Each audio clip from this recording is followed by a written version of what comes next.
Welcome, everybody. This is Fran here with Sue, and we have a very special presentation today. We're really excited to be working with one of our members, Armando. Welcome, Armando. Hey, Sue. Can everybody hear us okay? Let's get that established first. I guess I should open the chat to see if anyone is saying anything. Yeah, they can hear us. Okay. We're good. Okay. All right, guys. Very good. Glad to have you here. And you can see Sue's screen. Thank you, Jazz. Appreciate that. Everybody doing good?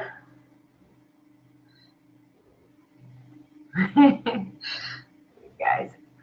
All right, so we have a very, this is going to be specific for Armando, but it's really going to be helpful for everyone to understand how the thought process. If you haven't seen me go through a lean canvas before, this is, sorry, Boyd, I've got several mics. I just not on one right now. I'll get on mute and I'll try to get on a mic instead. This process of going through the lean canvas is something that is so valuable that if you learn this skill and do this for clients, it is a very, very high-end service that you can offer, but it's also just hugely valuable for your own business and for understanding how to help your clients get the best out of themselves and their businesses. So it's great to have you here, and we do have a guinea pig, but this will apply to anybody's. Did I say that word again, Sue? You did, Fran. You did. Armando, you're so brave, and we're so grateful for you. Indeed. Absolutely. I appreciate your being here today. So, in all full disclosure, Armando and I talked a couple of days ago, broad brushstrokes, about what it is that he's doing and where he wants to go, so that I can go away. There's I usually run lean canvas consultations as a two-part process. The first part is where I sit down and I talk to the business owner and we fill out all the squares in the lean canvas and talk about their business and the product. And then I go away and cogitate on that for usually about 48 hours, maybe 72 hours. And then I write up sort of a combination between a business plan and a marketing plan. And so during that thought process, I think about everything that we talked about, and I do kind of a SWOT analysis. So I'm looking for how we can improve the positioning to make it more of a pain finder type, a pain fulfilling type product. And I'm looking at, I do some competitive analysis, and I'm looking for holes in their theories, right? Like what's the competition look like? How much competition is there? What is the unique positioning and how unique is it? And what are the only factors? And what can we do to improve everything so that it's going to sell better? So that's not something, I don't want you guys to think that if, Fran and I run through ideas here during this hour, it's because we've thought about it for a little bit. It's not something that you're going to necessarily be able to think of on the fly, and I don't want to put that kind of pressure on you. That first initial consultation where you run through the lean canvas, it's 100% fact finding. And I'm sure you'll have ideas that pop into your head and you can discuss those ideas, but don't try to formulate anything right smack during that hour. And in fact, it's usually a minimum of a 2-hour consultation to do a lean canvas. We're going to try and buzz through it today. I'm not making any promises. So, we go, like Sue said, we go step aside and brainstorm and bounce all kinds of ideas and go down paths. And so it's a whole process. So yeah, don't think that all the conclusions are just instant. Yeah, and I usually charge between $5,000 and $10,000 for this process. I have done a lot of them, and obviously it depends on the size of the business. If it's a business that I feel like there's a future with, and I really want to help get them off to a much better start, then I oftentimes discount that price heavily so that they can afford it. Because if they're trying to throw money at marketing and they don't have a good positioning, or perish the thought, no positioning and no funnel, they're just throwing their money away, right? They want like Facebook ads running to their home page, and they don't have a clear call to action, and they don't have a clear statement of what it is they're about. And I mean, you guys know, you've seen these kinds of things. So that's oftentimes where I make a suggestion that, maybe we should have a little consultation and just like start at the beginning. So with that in mind,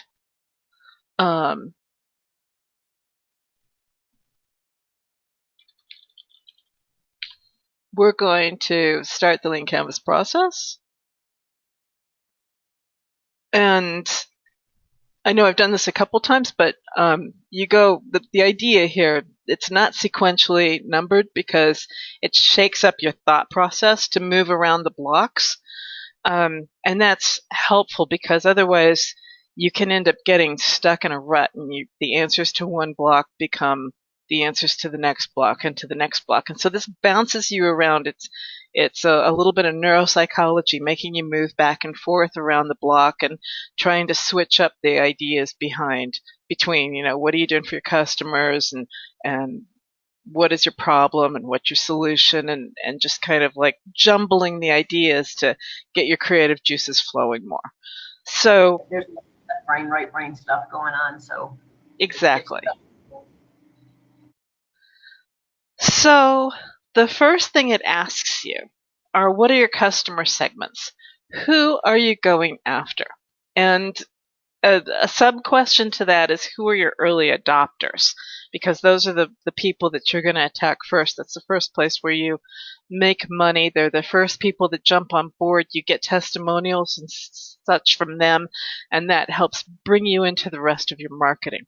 So let's step back from actually like block one and just talk to Armando first about the broad brushstroke, the 50,000-foot view. What is your product, Armando? What do you, and this is a brand new product, right? You haven't sold this. I'm not even sure where you are in the creation process of this yet, right? Correct. I haven't sold anything. It's just all blueprint stuff. Okay. So what is your product?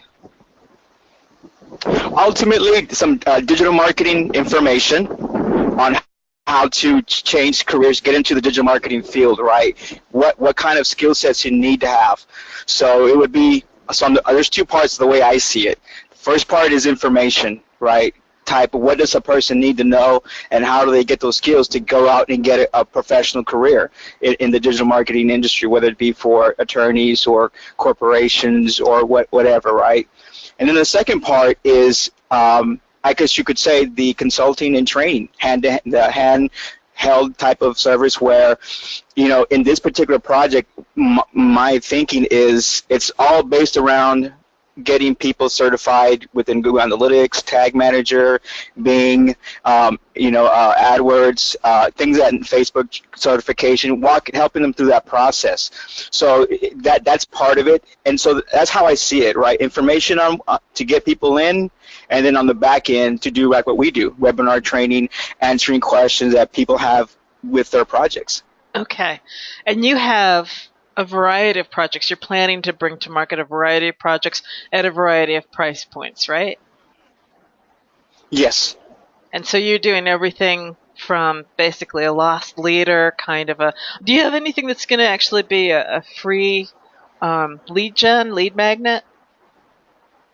Yes, I think the term for that, the way I understand it to be, is like awareness training, right? And obviously I'm going to start off with some basic training on AdWords or paid traffic, right? What are the most common paid traffic services that business owners are looking for, right? AdWords, Bing, Facebook, and how to set up those campaigns, how to optimize them, and what to look for, the most common mistakes that can lead to, budgets being spent negatively, things of that nature. Okay. And again, it also branches out to SEO fundamentals, and most importantly, on Google Analytics, right? Data marketing stuff as well. And all of that is going to be a free product? No, individually, basic Okay. individually, right, So as lead different magnets. different topics are going to be lead magnets. Okay.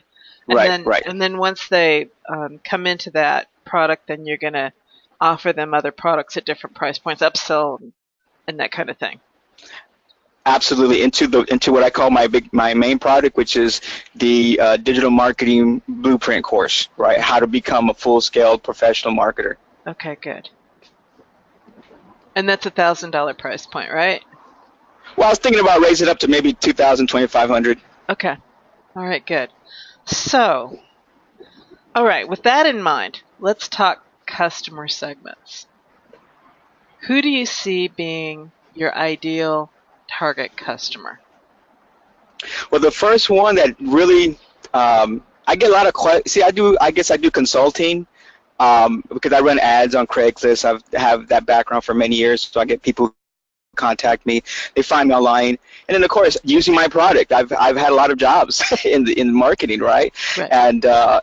And through this process, I find coordinators, managers, and the salespeople. You know, people who do the traditional sell face-to-face, they do the billboards, they do the radio, they do that kind of stuff, and now they want to, they want to move over into digital, right? That's the first person that I encounter quite a bit, right?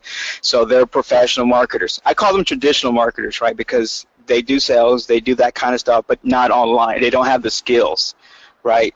They know about it now. They know about it, but they're not there. So that's the first person, and they would probably be the corporate person, right, if that makes sense. And then the second profile is IT professionals, people who have a background on the internet in terms of building networks and computers and maintain those networks and data storage and backup and cybersecurity and stuff like that, right? Maybe you can throw in, I think I mentioned engineers, project managers, those kinds of people, right, that fall in that spectrum, and I guess you could say accountants, as another one, but mainly I use the term IT professional, right, because they already work on the computer, right? They already work on the computer, and they're either trying to help their boss or they're trying to help themselves because they're a small business owner or whatnot, and they have a background in IT computer, but they're not digital marketers, right? That's the second group. Right. And then the last group are just people who are looking to change careers. They're sharp people. They're upward mobile. They might be, I can't think of, maybe students or maybe first-year college graduates, or people like that, or first-year business owners, attorneys, that nature, that are not anything online. Is not their thing at all, but they're interested because they see it on TV, they see it, on the internet and whatnot, and so they're looking to change careers. They're looking to get into it. Okay.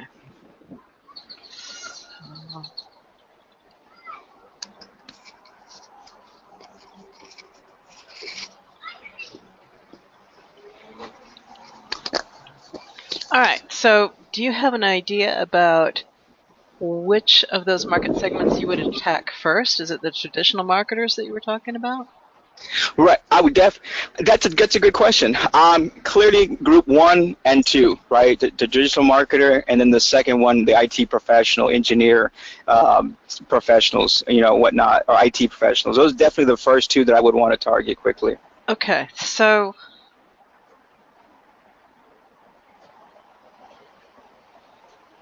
or I'm not sure. To be honest with you, I'm not sure. All right. Okay, that's a great answer. So here's the interesting thing. When you're talking about marketing like that, every market segment that you have is going to respond much better if it has its own funnel. Yes. So when you're talking early adopters, when you're talking like that first funnel that you're going to build, and you're talking about that first group of people that you're going to go find, and when you think about Facebook advertising and you think about the qualities that you can use to target, the behaviors and the preferences and the backgrounds that you can use to target in Facebook advertising, since you don't currently have a list, then Right. you want to think along lines where you're going to be able to hone that market easily, that target, that segment easily, in those ads so that your pixel that you've got on your funnel can get trained well. Because the better that pixel gets trained, the more effective your Facebook marketing is going to be. Does that make sense? Nice. Yes, yes. So that's why the idea of early adopters here, that's one of 2 or 3 reasons why the idea of early adopters is an important category in this page. The other reason why it's particularly salient is because it helps you craft that first sales page in your entire funnel, right? Your email, autoresponders, like everything. As much as you can identify who that person is, the more successful you're going to be. So let's just say, for right this minute, let's say traditional marketers down here.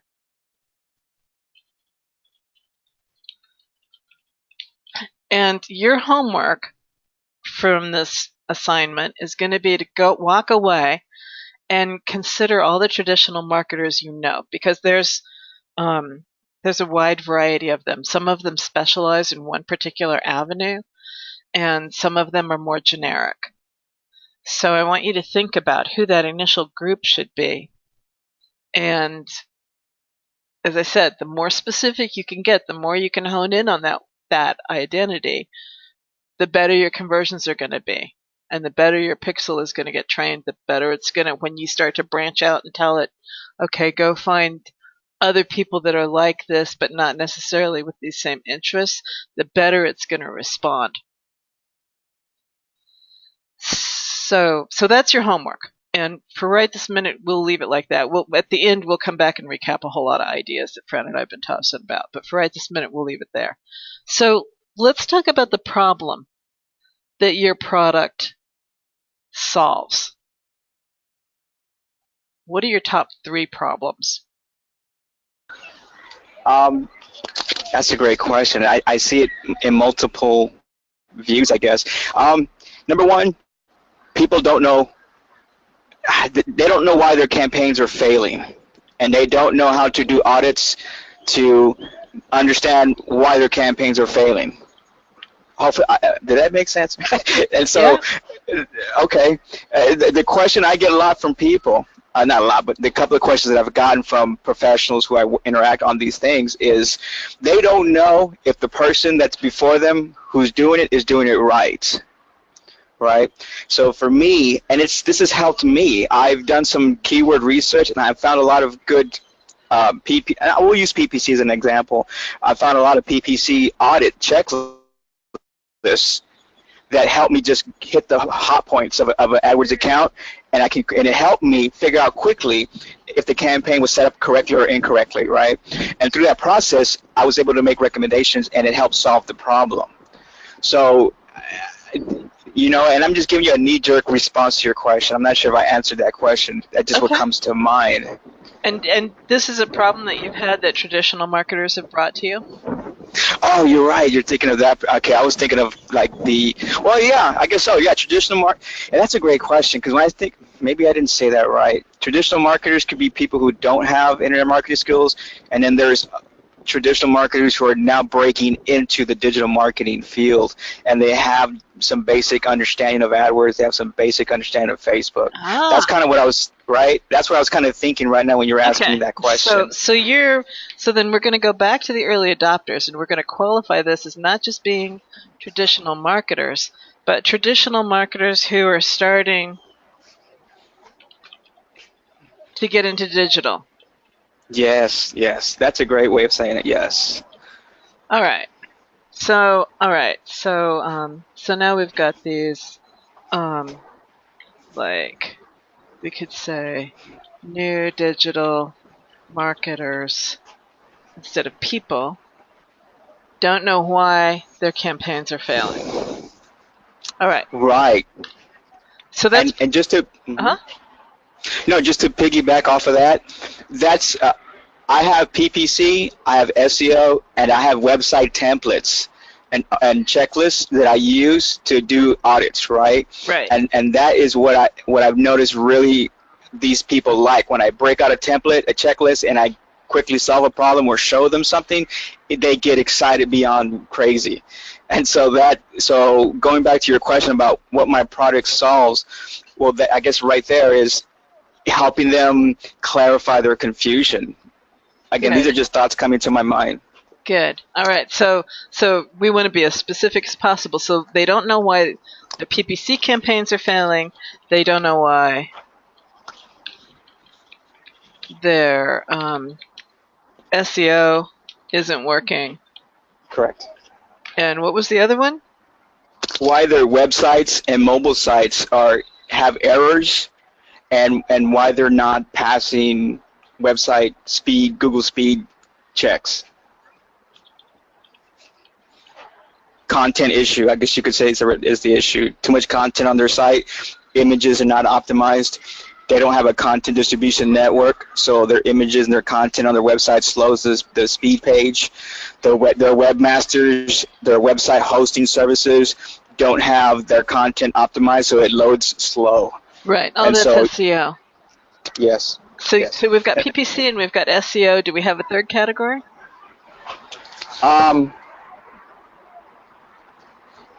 There probably is. I just can't think of it right now. Those are just the two ones that stick out the most that I use to get clients, Okay. right? Or I use to move forward the process. All right. Errors and we'll say errors in Google Webmaster Tools issues. All right. So solutions. For solutions, you've got training with checklists, right? Yes. The words that jump to mind are how to perform diagnostics, how to implement a checklist. I've used those terms when I'm talking with these people. It seems to resonate with them. All right. So we'll say training. We'll say checklists.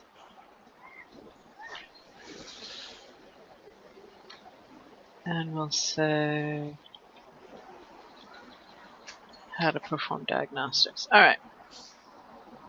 So back on the problem aspect, list alternatives that are currently available. I know you had some in your email.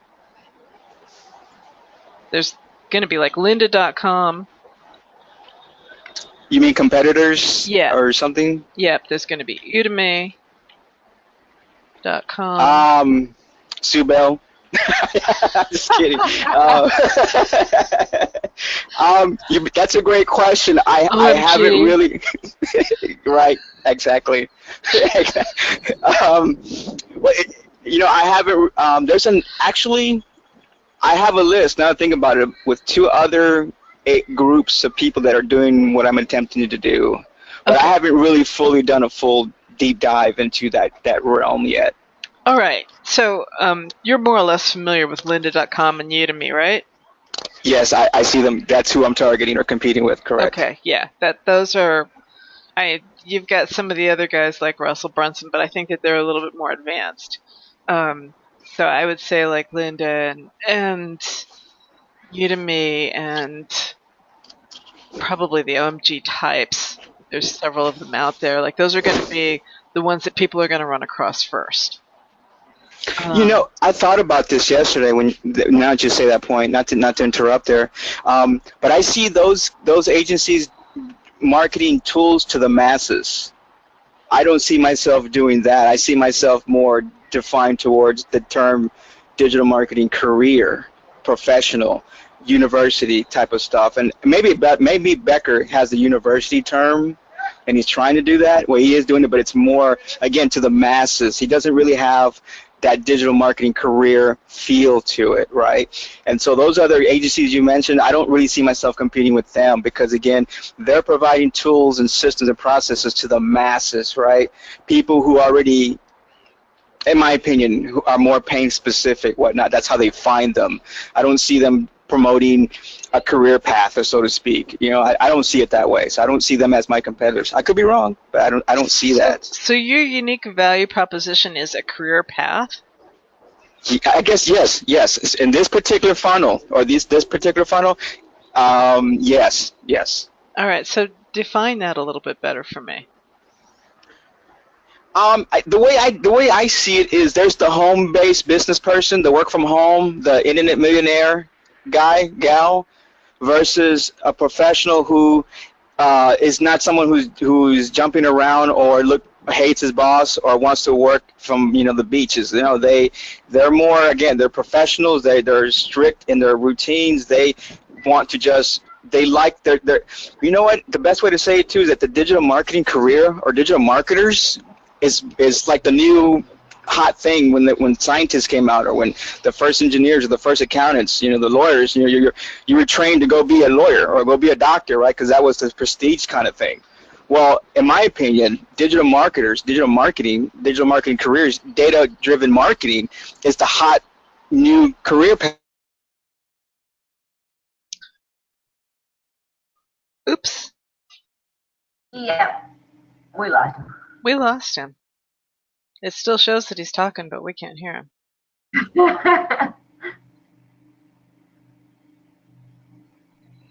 right, give him a second, see if he comes back online.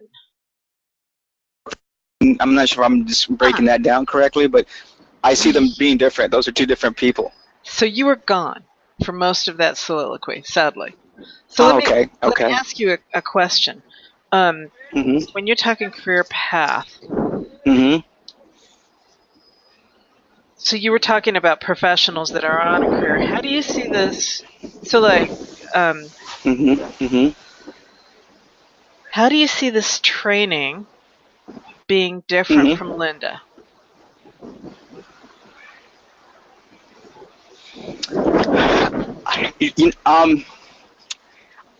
I'm not sure if I see it different. I just believe that my personality and my results and my proof that I can establish myself as an expert in this field, because I've got proof of bonus $5,000 checks, $1,000 checks, bonuses from companies that paid me to do work for them, right? As a professional, as a career path person.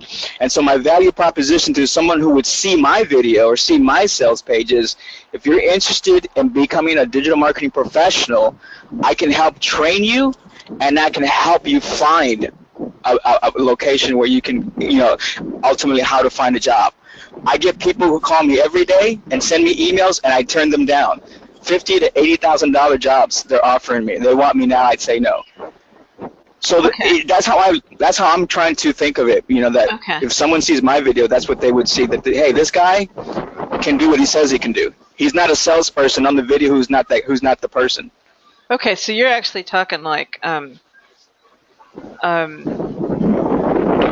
you speaking more in terms of a JOB as opposed to an own my own business kind of a thing? Wow, that's a great description. I would probably say that the digital marketing professional is probably more of a JOB person than a, what did you say the other one was? Like an entrepreneur. Yeah, these are right. I would say an entrepreneur is probably not a digital marketing professional. Not in my view. All right, that's a great qualification there then.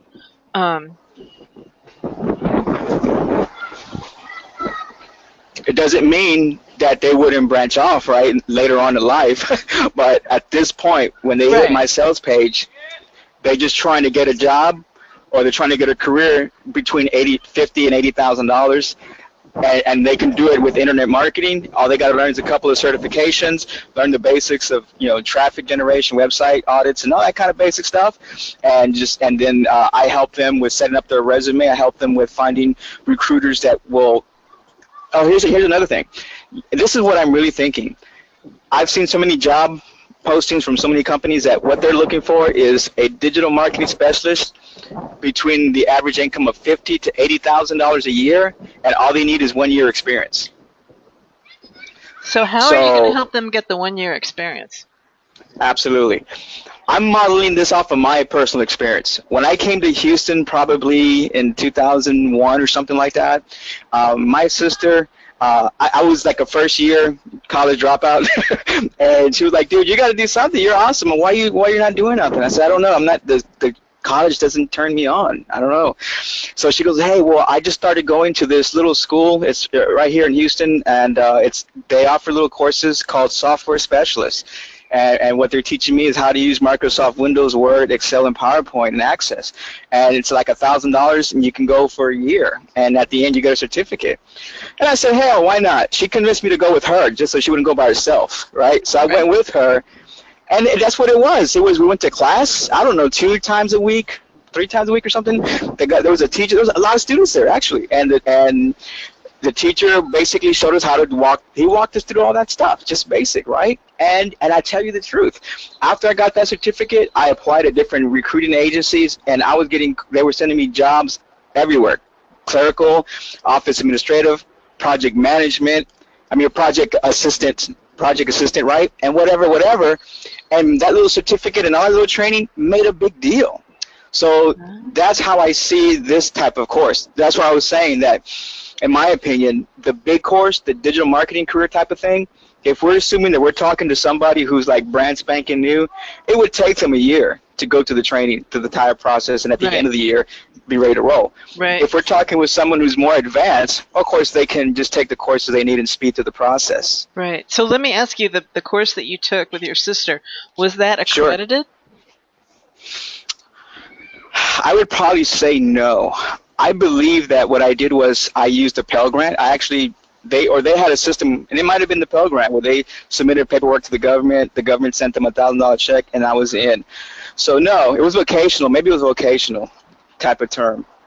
Okay. And I went for because they had like this course called Desktop Publishing Specialist. I said, wow, software specialist. To me, I thought that was like a programming job. Software, like how to build websites, how to build software, right? It wasn't. It was just using software. Yes, you were the software specialist. And it mattered because all these high-level people that I was working for in some of these corporations, jobs I was getting at, they needed me to do their work, to do their access, to do their database, Excel, all this stuff. So I was like, wow, okay. So to me, I see the same thing happening then and now. It's just now it's called digital marketing, right? Right. And it's called digital marketing professional specialist. The corporate world uses the term digital marketing specialist. And if you have 1 year experience, we'll pay you up to $80,000. I'm like, wow, that's a great value proposition. Okay. And we're talking, yeah. So that 1 year experience you're talking about is going to be the training. It's not actually hands-on experience. Well, I guess you could say training. And through this process, obviously we were going to have everybody register a domain and help them go through that process, right? Okay. So where they would have some proof, that they could do what they're saying they could do. All right. So they're going to actually get a year of experience. Yes. Via the hands-on training. Yes. Yes. Okay.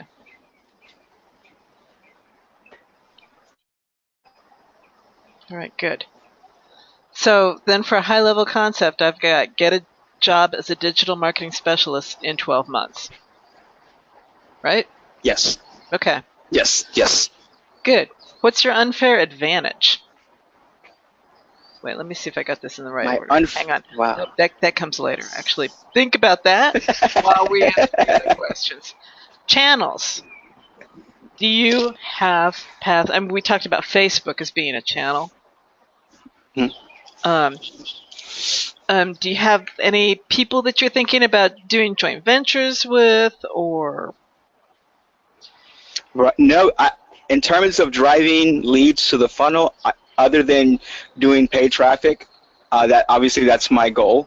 I'm going to be starting a law firm in about a month, and it's going to be for doing AdWords, right? And that money, I'm going to use it to fund my campaigns. In addition, my goal was to go out and start networking, because the way I see it, every person I talk to is either going to go into the digital marketing specialist funnel or they're going to go into my agency funnel, right? Local businesses, either way. So that's the only thing I have set right now. I haven't really approached anybody in terms of helping me drive traffic to this funnel just yet, right? Okay. So one of the things I would think about, homework assignment number 2, consider different people that you could do joint ventures with. Consider like the people that you're going after.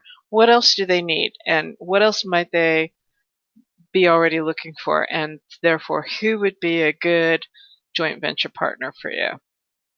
It might be nonprofit organizations. It might be for-profit organizations.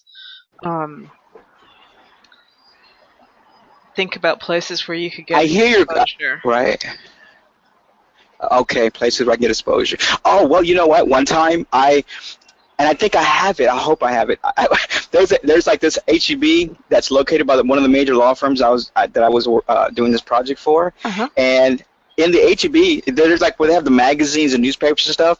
There was this little brochure, and it was a home study course on how to be a medical billing specialist and whatnot, and it was a great advertisement actually. And I asked the manager of the HEB, said, "Hey, this is just free information out here. Can I put my flyer out here?" And I told her what I do, and she said she wasn't sure, but that it would be an idea. It would be worth exploring. So for those of you who I've don't live in that. Texas, HEB is a big grocery store chain. Right. Interesting. Okay. So I have little ideas like that. Right now that it's starting to ring a bell. I was confused by what you meant by joint partners, but I do have some ideas like that where I was thinking about where I could probably expand. But yeah, so I was thinking about somebody who would actually endorse you to their list. Right. Well, that's a great question. The other thing that I'm working on is obviously I have 2 recruiters that they keep calling me all the time to check me, and then they say, well, if not you, do you have people like you? I always say this. Right. I said, no, but I'm working on my course, and hopefully in a couple of months I'll have some people coming out that I can funnel them to you. And of course, both of them have said that if, this is what kind of triggered the idea. If I send them referrals and they get placed, they're going to send me commission checks for that. So I'm like, wow, this could be automated. Yeah, very interesting. So I should say, maybe to answer your question is I have recruiters that can be an unfair advantage because you can offer people immediate placement as soon as they get done with their training, right? You can offer them the opportunity. The option is there. Yeah. Sure, the opportunity. But no, I'm thinking, so like there are all kinds of continuing education avenues, and there are all kinds of places that help people find jobs. And so 100%. 100%. I used to work for a company called The Work Source, and that's where I help people make resumes, and I would help them find jobs. Yep. So I guess, but there's that money issue, right? I don't know if they can afford to buy my product, because they're looking for jobs, sort of, right? I don't know. Armando, are you only looking to do this locally so it could be an in-person kind of thing, or? No. I mean, I want to focus on like the top 20 cities, right? Especially with the economy, the way it seems to be going. All the top cities, in my opinion, businesses are growing. Guys or gals are spending hard cash to drive business revenue now. There's a lot, and again, I'm on ZipRecruiter, I'm on Indeed.com. I get emails and calls from people in Florida and New York, other places, trying to recruit me. I even had one gal try to recruit me for the sales funnel for Ty Lopez, and because I didn't really want to go to California. I'm fine where I'm at in Texas. Obviously, they didn't want to do a remote thing. They wanted somebody out there in an office. So I was like, okay. So no, I mean, I want to definitely as reasonable as it makes sense, national. Well, first of all, congratulations on that. I mean, that's something that you can put on your testimonials and flash resume. But here's just some feedback for me getting back listening. If you are teaching people how to do digital marketing and you put up flyers in a grocery store, your credibility has gone down the tubes with me. So you've got to think about your positioning and your authority with everything you do. If you can't get clients by digital marketing, how are you going to teach me how to get clients by digital marketing? You've got to be a little bit careful. Sorry, Ella agrees with me, though. Yeah, that's a really good point. Wherever you market, whatever it is, everything that you do creates your brand, right? It reflects into your brand. And so if you're trying to speak to professionals, you need to stay in that caliber. Mm-hmm. Of course, and I think that goes back to what you said about having a distinct funnel for each profile. Well, so the Okay. interesting thing is, because if it's going to be a single brand across all of Uh-huh. those channels, then anything you Okay. do in any aspect, people are going to see it, and it forms an opinion. So, Right on. so for instance, if we've got the product out with the full page ads in the magazines, right? Local magazines. Mm-hmm. So if you had a full page ad if you're looking to bring over people who are traditional marketers, and you had a full page ad in a magazine that was geared toward marketers, that would Yes. that creates a completely different impact than a Mm-hmm. flyer outside of HEB. Oh, absolutely. I see that. That makes total sense. Oh, I know this is crazy, but I thought it's an option because these guys that I'm working with, they do it. At some point, I want to mix it into my funnel, running radio ads, especially Absolutely. especially in my area because okay. Yeah. Especially if you're trying to get guys in the traditional marketing field, like talking to them where they live, that makes sense to me. Right. And so you made a comment about, if somebody's unemployed, can they afford $1,000 or $2,000 program? Absolutely. Absolutely. They will, if Okay. they believe that is their path to employment, they will beg, borrow, and steal to get the money that they need and do whatever it is that they need to do to get employed. I agree. I understand.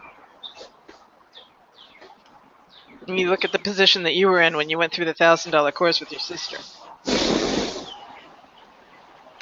So, Mm-hmm. all right. So channels. I'm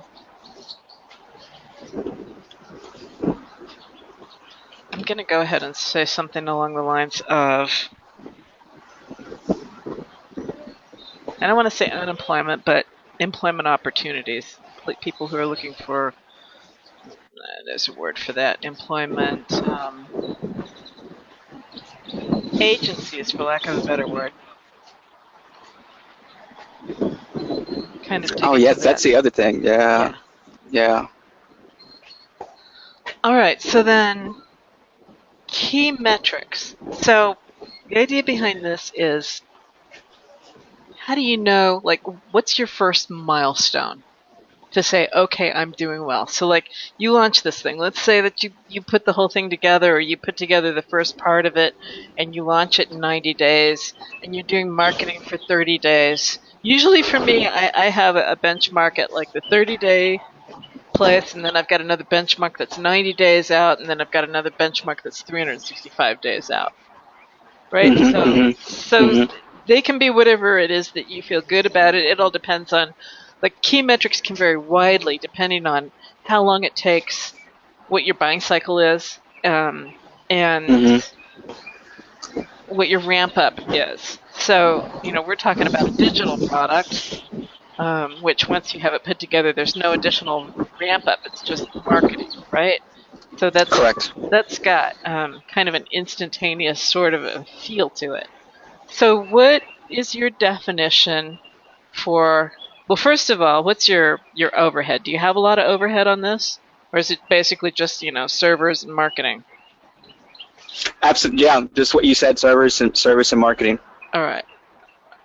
At some point in the future, having some printed material made, booklets and checklists, and that could be a course product that they could receive in the mail as part of the home study course type of thing. Absolutely. You're right. But that's down the road, right? Yeah. It can be, or it can be right up front if you want it to be. Okay.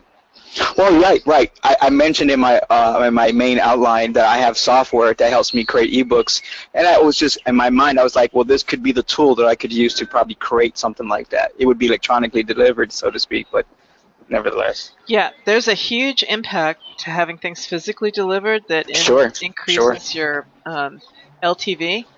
and Absolutely. it also increases the perception, the value of the perception of what it is that they got. There's adding the physical component to a digital product is a huge thing. Absolutely. So key metrics. What do you think? What are your what? I always have like a minimum and a maximum when it comes to key metrics. So like, if I don't hit this number, we suck. And that's really what you want for the key metric, because usually the difference between my suck and my quote success unquote is a factor of 4. So what's your Right. minimum requirement for, say, the first 30 days or 60 days or whatever you feel comfortable with? Sure. The way I would answer that is that right now in my mind I have a 90-day timeline. Okay. Clearly, May 1st is the first 30 days to do all the research, brainstorm, get all the details, everything together, because my plan is, if everything works right, in June, the first week of June, I should be collecting payment from this law firm, right? And my goal is that once that payment gets collected, or any other sales that I make, because I'm going to events and I'm talking to people, right, I'm trying to generate some sales as well. My goal is that in June 1st or the beginning of that month to start running ads, right? Okay. The turn on the power. Okay. So during the course of June, what do you want? What's your minimum Right. number of sales? Well, I'd like to have 3 sales. I mean, for sure, at least. I mean, even if I go at the minimum $1,000, I'd like to have at least 3 sales, $1,000 So plus 3K. 3K, right? For sure. And that's just the back end product. That's not talking about the $20 or $5 splinter products on the front end, right? Okay. So I want sales from every source. So I want to have leads coming in. I definitely want conversions happening where people are buying the $20, $5, whatever that it is. I would do $7, whatever that we decide that is, right. I want sales happening, and I want 3 sales for that month. All right. So so let's do it this way. Let's say like maybe a total of $3,500 or $4,000, including all the splinter products. Sure. Let's round up to 5. Okay, 5K in sales, and then 3 back-end sales. What was that, Fran? Oh, maybe she didn't say anything. Okay. And then, do you have a number for? What was that? Sorry, I was muted. I was talking to the dogs. I don't know how you heard that, but yeah. Oh, okay. Well, we can hear everything, Fran. I thought you knew that. Like, there's, yeah, you think you've got privacy going on, but anyway, 3 back-end sales, and then is there a feel for, like, when you're talking the low-end sales, the $5 to $20 sales, how many of those do you want? Like 100? Sure, why not?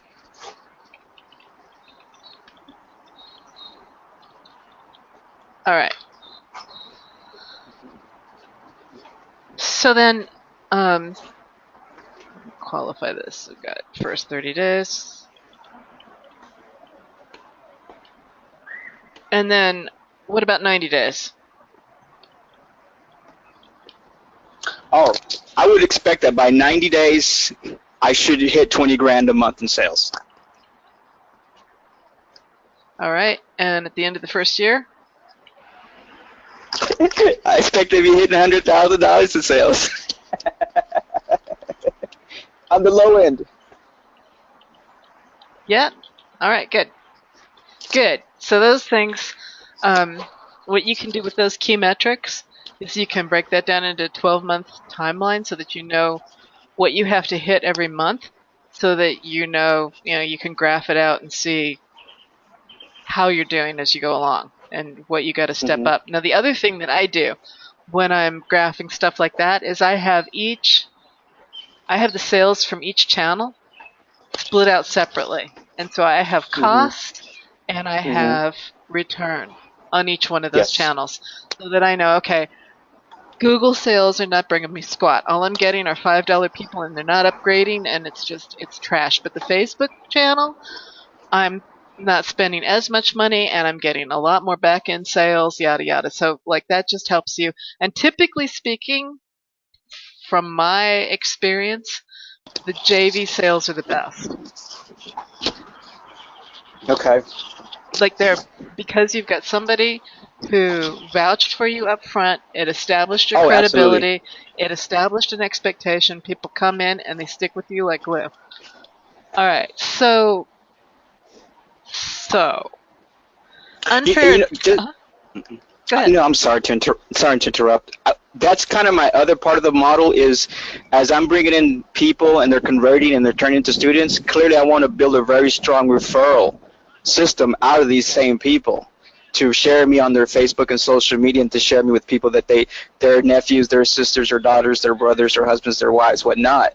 So when you say JV, that's how I think of it, as having a really super strong, really super strong referral system, just like the way for me that it worked like that. So that's how I see that. All right. So are you going to have an affiliate program?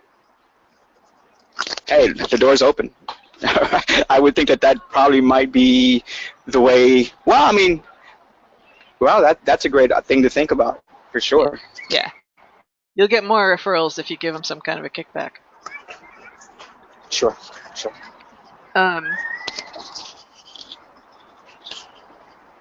And then you can include it too. You can include it like right at the very beginning, because people are usually the most excited right after they purchase something.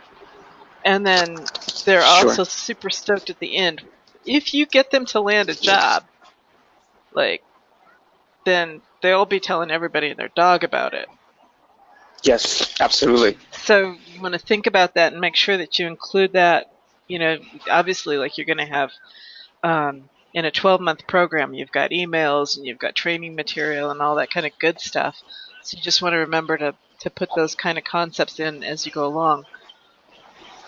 Because people don't think, people are much more, it's some ridiculous thing like 300%, maybe even higher than that, inclined to refer somebody if you just make the suggestion. Sure. All right, so unfair advantage. We've got a great one already on the list with the recruiter partners that you have. Mm-hmm. That's spectacular. Are there any other unfair advantages that you have? I have opinions. I'm not sure about unfair tactical advantages. I've been thinking about that question too for the last couple of days, and I just don't know how to answer that.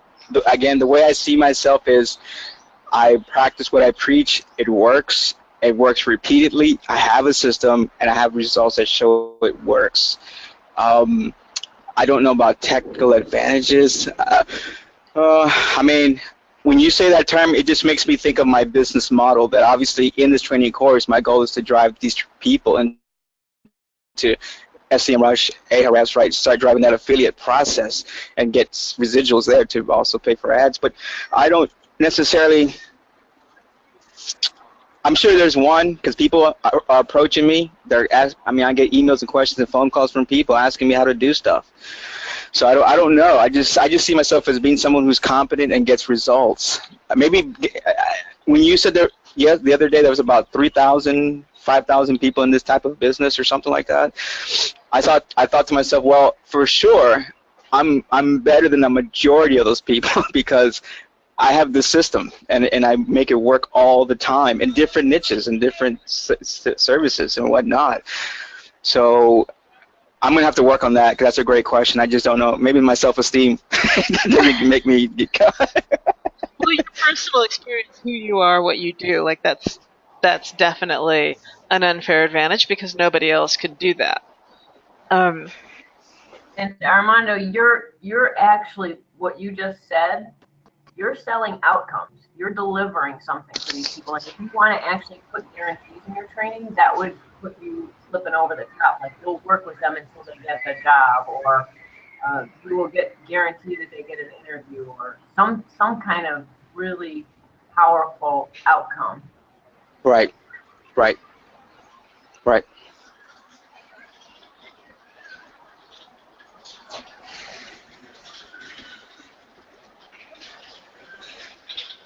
Yeah, that would be really interesting. Like, if they do the work for the 12 months, you guarantee that you'll give them. They have to do the work, They can't just buy the course and sit on their haunches for 12 months. But if they do the Correct. work, then you guarantee you'll get them an interview. You can't guarantee you'll get them a job because that's like, they have to present well. But Oh, I like that. I was concerned about that. That's interesting how you bring that up. I was in my mind thinking, well, people are going to maybe start to try to nail me to the wall about, oh, I didn't get that job, I didn't get that. And I was like, well, how do I get around that? Because I can't guarantee that part, But I like what you said. I can get them guaranteed to help them get interviews. That's for sure. That's like easy. excellent. All right. Well, then you've got recruiter partners. You're going to guarantee that they get an interview, or their money back. Like that. That I think is getting to be a pretty decent unfair advantage. You don't see that kind of stuff on Lynda.com and Udemy and OMG. Even say Exactly. That guarantee that they're qualified for whatever you're training them for, whatever that job description is. You'll guarantee that you're qualified for the job if you get my course. So that's an interesting thought. Yeah, if you can get like some job descriptions from your recruiters, so that you can make sure that they've got their I's dotted and T's crossed, so that when they come out of the training, they've got what it takes to be able to at least get the interview. 100%. That's interesting how you bring that up, because that's how I see everything. I've online through all, ZipRecruiter, Indeed, and all the recruiters, they all send me, right? That's where everything is at. And if you take time to really break down these resumes, there's core skills. Whether it's digital marketer, there's a core skill through all of them, and each one based on the job location or corporation, whatnot, they might have some specialized tools, Salesforce, or they might want to have some maybe HubSpot, automation. There might be something particular that they have that they want you to know. And I know a lot of people, including myself, are like, well, I don't want to apply for that guy, even though it's like $100,000 or whatever, because I've never done that. But I can tell you, and sometimes they even say, well, you have to have a 4-year degree. Man, I've gone through this process so many times that some of them they forgot about if I have a degree.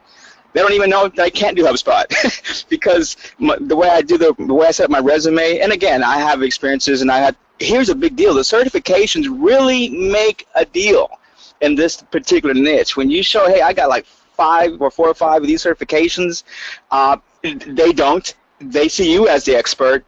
It just makes a hell of a deal, So a lot of that stuff on those resumes are not even needed. It's just what they would like for you to have, give or take. Yep. But within 1 year, the whole thing is getting them certified, getting them through the trainings, getting them through the certifications, and having them have some kind of case study that they can present or whatnot. Because a lot of these recruiters, I'm telling you, they will take people maybe sometimes at 6 months, 8 months, and give them 50,000, 45 for just having the basics together. Right. I mean, that's how hot this industry is. I'm just capitalizing on what you said about what we were saying. I just went off the handle there. No, that's really good. So I'm back in the unique value proposition column. We're going to say meet common resume requirements, get needed certifications, and you said something else like you used the term, was it case study?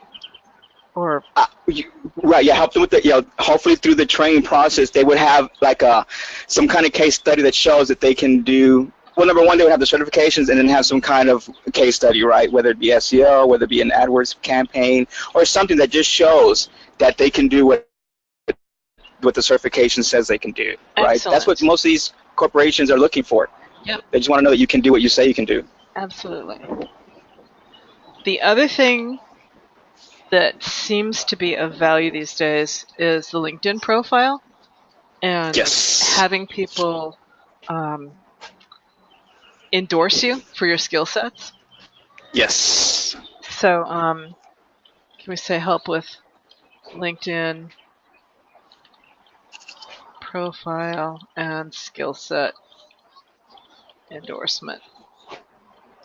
Absolutely. I've had a couple of recruiters and companies contact. I rank number 1 for my name with my LinkedIn profile, and I get my profile gets picked up a lot in search engine for digital marketing specialist, SEO optimization specialist, all that stuff, right. Stuff like that.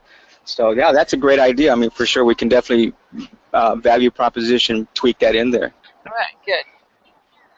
Okay, so with that, I think we have, when I look at that, at the unique value propositions, and when I look at the unfair advantage, I can envision a sales page that would be pretty compelling. Yeah. I can almost taste the money. All right, good. Sue, can I throw in one more? Yeah. This isn't something that you'd be able to do right away, but once you have a following, after maybe a year or so, you can include a group where you endorse each other on LinkedIn. Yeah, that's kind of what I was I'm getting sorry, at. friend. I can't hear. Her signal is very low in the mix. Yeah, she's not close enough to her mic. But what she was saying is, once you have a big enough group, the people in your group can endorse each other on the skill sets. Oh, absolutely. Can endorse me on my skill sets? No, can endorse each other. Oh, gotcha. Absolutely, 100%. That's the plan for sure. Yeah. Good. So, questions or comments? Anybody in the group?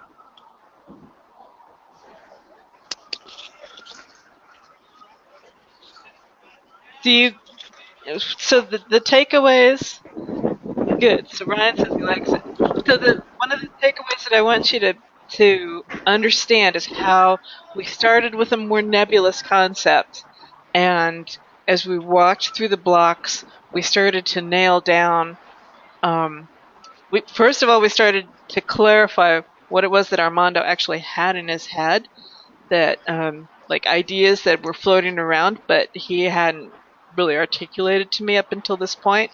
And then also, as we walked through it, we started to brainstorm a little bit and get those things that were going to make a sales pitch, like to really nail the unique value propositions and the unfair advantages, so that we could create a product that's got a real zing to it. That's really going to set them apart from everybody else, or at least the other really big players that are out there. It doesn't mean that there wouldn't be the occasional person out there that wouldn't offer something similar, but we definitely want to differentiate them from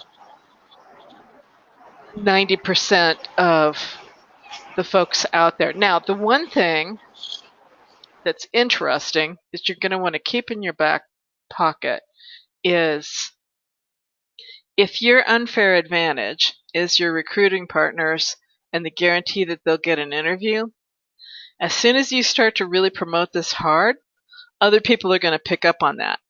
And there isn't any reason why they couldn't negotiate a similar kind of an offer and update their sales pages. No, you know what? I understand, and that's just part of the evolution of online marketing in the world, right? So I have other funnels I'm going to be working on. Right. At some point, this one, hopefully it goes to the next level, and that the brand in itself just keeps growing, right? Hopefully we get everything put together. But no, I clearly that's, I'm not the first one to come up with that idea, because one of the recruiters, like, when I asked him, hey, do you guys have like an affiliate or referral fee type, he just sent me like a ton of information on it, like what they do. So right. I don't know that anybody else has got any training out there that actually says anything about that. Right. But, Gotcha. But somebody else could be on your heels with that idea. So then you're going to want to think, as you move forward with this, you're going to want to think of other unfair advantages that you can offer. I still think that this will always be an awesome one. Jerry, I'm reading your comment. And I'm not quite sure. So two things I can think of. So he says he feels like he's outside of everything that we're doing. We've got a Skype room. We've got a couple of Skype rooms, actually. And we've got a couple of Facebook groups. And I'll admit, Fran and I are not as talkative as we used to be. We've more got wheels on the ground, actually doing what we're talking to you guys about doing. So we're not as chatty as we used to be. But if you're not in... Are you in our Skype room? Because people tend to just chat more in the Skype room. Fran, maybe you can post the Facebook links and the oh, you're looking for a course. fancy you should mention that. Yeah, we have an interesting course coming up. A couple of them probably, but one in particular that we're working on right at the moment.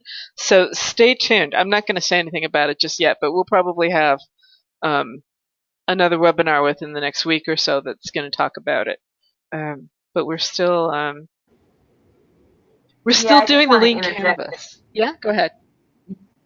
Yeah, I just want to interject that the traditional, I don't know how to say this, we still do everything we talk about and we teach is still valid, but with artificial intelligence and smart technology, things have changed so much that you've got to be in a whole different mindset about marketing and advertising and growing your business. And this isn't going to be a typical, we're going to have a little SEO basics course, which I think you're probably beyond that, Jerry, but for everybody else, just an FYI. But the next things that are coming out are going to be like ridiculously unfair advantages because nobody else is doing them. And what is Skype ID? It's your name on Skype, Jerry. Oh, would you throw him the link to the course? Yeah. Or to the Skype group? Yeah, I don't want to reveal anything more than Sue wants to talk about now, but it's going to be pretty cutting edge and first movers and huge opportunity, but it's not going to be like typical, how do you go, It's not the kind of training that we used to have where it's like digital marketing, nuts and bolts. It's what we're doing from here on out is with the aside of the SEO fundamentals, because I just really feel that everybody needs that. But aside from that, we're doing like some really serious cutting edge, what I would say is like 2020 and beyond. Yes, you'll be able to employ it in your own business. Absolutely. Like that's one of the reasons I don't want to talk about it just yet, is because we're formulating 2 or 3 different ideas. We've got a half a dozen things, and we threw a couple more out this morning. Like we tossed them out because they weren't strong enough. So we haven't sat down and done a lean canvas on it yet ourselves. We're still refining. Yeah. But it's something that we're really excited about. And so like the things that we're bringing to the table at the moment, we want them to be only factors. Like that's what we've been talking about since September, are only factors. And these are our unfair advantages where our members are the only people who have serious access to what it is that we're doing. We want to take you guys and set you so far apart from all of the rest of the digital marketers and all of the Indian SEO companies and everybody else that's out there doing cruft, right? Like they have commoditized, quote, digital marketing, unquote, to the point where most of the members that I've talked to, they're charging between $150 and $1,000 a month for stuff that they should be charging between $3,000 and $5,000 for. So we want to bring your only factors and your expertise levels right back up to the cutting edge where nobody else can touch what it is that you're doing. Thanks, Brent. I appreciate that. We've got some really exciting ideas on the table, and we're trying to figure out the rollout plan. We've got our own clients, which makes things more interesting because you know how it is when you've got clients. You got to kind of work around what their needs are. So it's made us a little bit slower to get our training platforms set up the way we wanted and getting everything rolling out. But we're ready to rock and roll at this point. You'll see something from us here. As I said, we'll have the first webinar within the next week, and you'll know more then.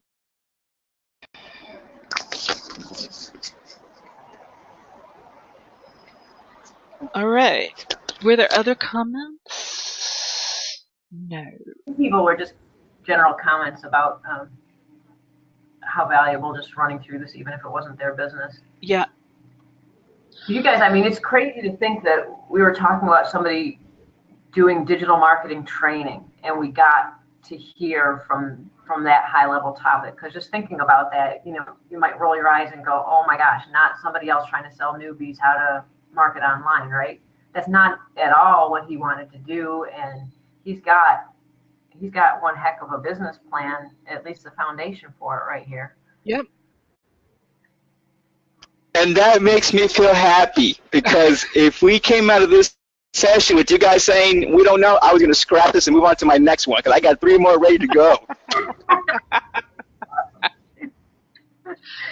I am so serious. That's why I was so happy when you said that in the last meeting, whoever wanted this done, because I've read about this concept. I was introduced to it a couple of months ago.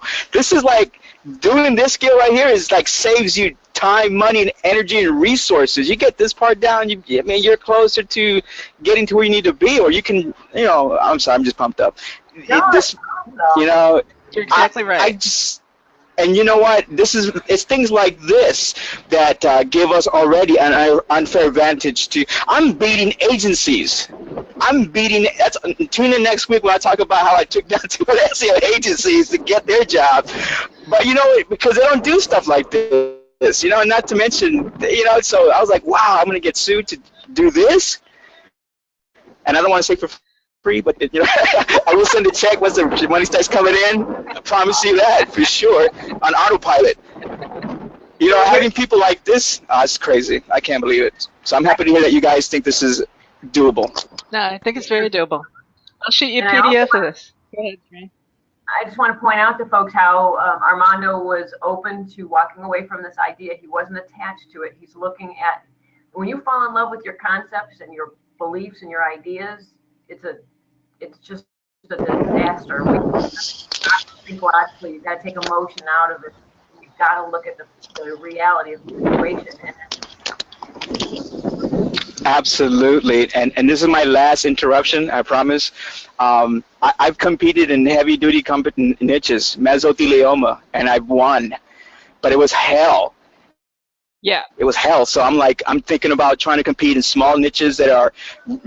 I used to hear it all the time, you know, win in small niches and make thousands of dollars, and it seems ridiculous. But the reality of it is, when you can just when you just have an automated marketing system that just attacks these little sub niches at a ferocity rate, the checks come in versus trying to go trying to compete at top niches with heavy-duty competitors. It's crazy. It's too hard, right? So I agree with you. My thought process for this year was, I just want the money. I just want the money. So where can I go and start attacking something within a 90-day period and make some money? If I can't do it in 90 days, it may not be for me, or it needs to be outsourced to somebody else. But I'm just adding to what Fran was saying. Yeah. Well, I certainly do appreciate your being on the hot seat today, Armando. It was it was excellent. It was actually a really, really good project to look at. And thank you. Yeah, I'm stoked for you. I think this is going to go very well with you. Thank you. So I will toss you the PDF. This has got an export facility where I can shoot you that.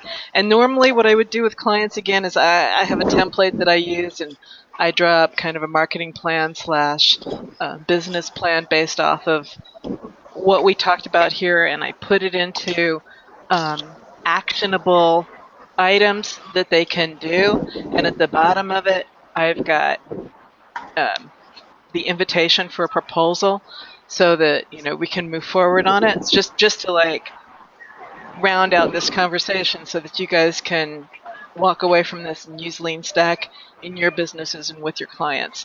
And as I said, like, we sit down and we do Lean Canvas for all of our own products too, just to make sure that we've got the appropriate weight in the unique value propositions and the unfair advantages, so that we know it's going to kick some serious ass. And so I invite you guys to do that with your businesses too, because you can uncover it just gives you a different way of looking at your own business and your own products. And feel free to chat with us in the Skype rooms and on Facebook. Like, we can toss around ideas of like, okay, I'm here, this is what I have, I don't see how I can make this any stronger. And I'm more than happy to chime in and give you guys my 2 cents as to what we can do to bring your marketing more onto a cutting edge. What does it do when it looks like they don't have any unfair advantages? That is a great question. So there's two things that I do. And there's a lot of things that people think are unfair advantages, and they're not really unfair advantages. They're just unique selling propositions, and being unique is not something that's unfair.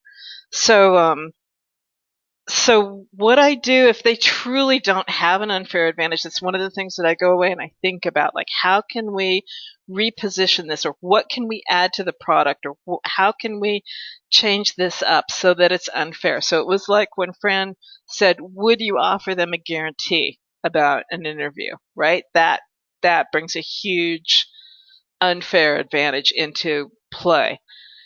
If there isn't something like that that I can do, or something like that that I can create, if I can't reposition it so that it is unfair, I advise that they don't spend any marketing money on that.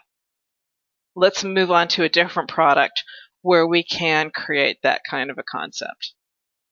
You can still have it as part of your repertoire of products, but don't lead with that, because you're not going to make any money that way. So, for example, carpet cleaning companies. There are a dime a dozen. There's 5,432 carpet cleaning companies out there. And if this carpeting company doesn't have anything that gives them an unfair advantage, if we can't reposition them that way, then don't lead with that, with carpet cleaning as the product, as the thing to put out there in the marketing. Lead with something else.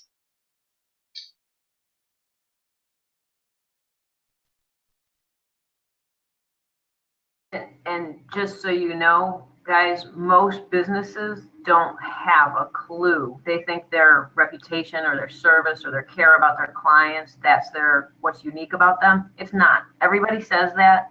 Maybe only a few people actually mean it, but it doesn't matter. It's not going to make them unique. So you have a huge opportunity if you can be a little creative and help people really dig and find something that's unique in their marketplace. So even in digital marketing, where you think it's been there, done that, everybody's doing the same thing. Not so. Everybody's got their own personality, their own strengths, their own connections. There's something that they do better than anybody else, and you've got to figure out how to extract that from them, and that's when you can get the money, because you're the one who understands how to extrapolate the information and then how to market it. Yep. There's actually only like 5 or 6 things that can constitute an unfair advantage, and I meant to look it up before the webinar. I'll look it up as soon as we get off, and I'll include that with the replay, and so that you've got that in your cheat sheets. And I mean, I know one when I hear it, but that doesn't mean that they always roll right off my tongue. But those are really the things that you need to focus on. And if you can't figure out one of those, if you can't wrangle one of those, I've ever had companies or people with an idea who have come to me with where they want me to do marketing for them, and I've turned them down flat because there wasn't anything that was unfair, and there wasn't a way to manufacture anything that was unfair. And I just said, I'm not. I recommend you don't do this, and if you want to pursue it, I'm not the marketing person for you. Absolutely. And that just follows through with that thought process, is why it's good to stick to particular industries, niches, clients, and have a profile for who your ideal client is.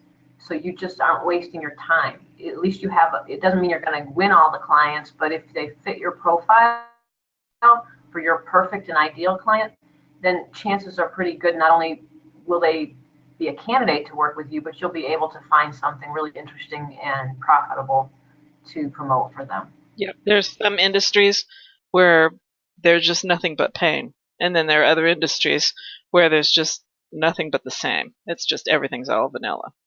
And I try to steer clear of the vanilla industries.